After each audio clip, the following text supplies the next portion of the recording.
שלום לכם חברים יקרים, הלכה ברורה יומית מבית וזאת התורה. בשיעור הקודם למדנו על העניין של עונג שבת, להרבות בתבשילים וכו'. מביא פה הרב, יש אומרים שמצווה לשמוח בשבת כשם שמצווה לשמוח במועדים. ויש אומרים שמצוות שמחה אינה נוהגת אלא במועדים. למה? בשבת מה כתוב? וקראת לשבת עונג. עונג לא שמחה. ומכל מקום אומר הרב, כשמענג את השבת במאכל ומשתה כראוי, ממילא בא לידי שמחה. אז בעצם אם אנחנו מענגים את השבת, אנחנו גם נשמח בשבת ונצא ידי חובת כל הפוסקים. ויש אומרים שבכלל מצוות עונג שבת שצריך לאכול בשר ולשתות יין. ויש אומרים שאינו חייב לאכול בשר ולשתות יין בשבת, ויוצא ידי חובת מצוות עונג שבת במאכלים אחרים. ומכל מקום, לכל הדעות ראוי ונכון, למי שיש לו אפשרות, שיאכל בשר וישתה יין בסעודות שבת, כדי לענג את השבת. כמובן, בהנחה שהוא אוהב בשר, שזה לא מזיק לו וכו', כמו שתכף נראה לגבי הדגים.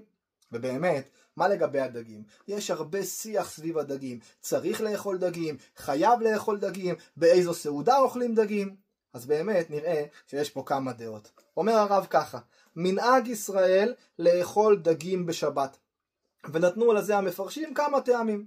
ויש אומרים שלפי דעת רבנו הארי, טוב לאכול דגים בכל 3 סעודות השבת.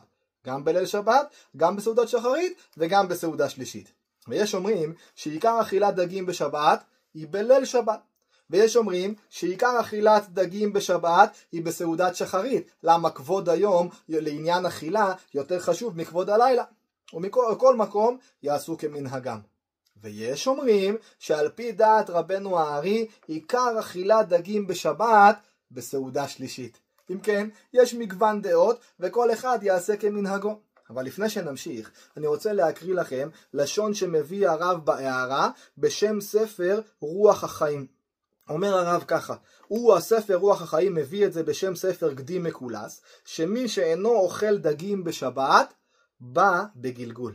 מנגד, מביא הרב בהמשך בשם ספר שו"ת מים חיים, המשפט שאנחנו אומרים, שמכירים יותר נכון, כל האוכל דג ביום דג ניצל מדג, מכירים? כל האוכל דג ביום דג, גמטריה 7, ניצל מדג, ראשי תיבות דינה של גיהנום, אומר הרב, אין לו יסוד.